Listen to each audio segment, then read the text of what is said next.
47 people in Saudi Arabia convicted of plotting and committing acts of terror targeting civilians have been executed. According to the Interior Ministry, the executions were carried out in 12 different locations. 4 convicts were beheaded. It is not yet clear how the others died. Officials say the executed men believed in extremist ideology and that they were members of terror groups. They were convicted of plotting and carrying out attacks against civilians, including an attack on the U.S. consulate in Jeddah in 2004. According to the Interior Ministry, the prominent Shiite cleric Nimr is among the dead.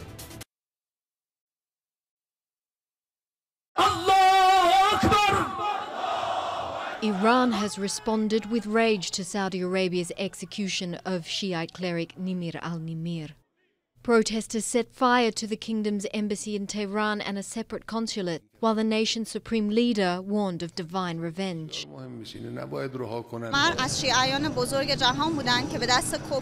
Nimr was a prominent Shiite who was killed by the infidels. We as free Muslims see it as our duty to defend our sisters and brothers all around the world. The 56-year-old cleric was put to death along with 46 Shiite activists and Sunnis who the Saudi Interior Ministry said were involved in al-Qaeda killings.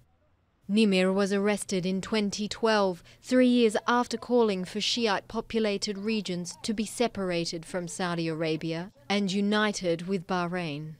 But for many in Iran, Saudi Arabia is not the only one to blame. Their foreign allies are also culpable.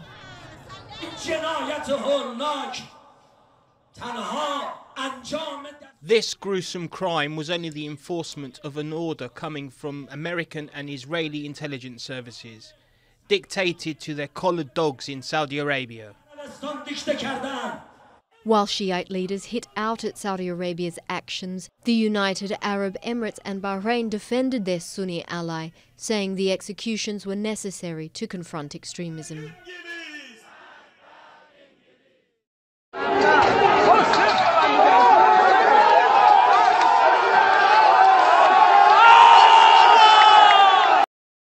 MashaAllah! MashaAllah! في ظل هذه الحقائق تعلن عن قطع علاقاتها الدبلوماسية مع إيران.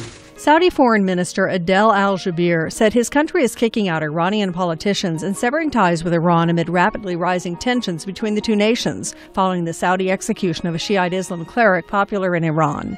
Iranian diplomats have 2 days to leave Saudi Arabia, and Saudi diplomats in Iran have been told to come home, according to al-Jubeir.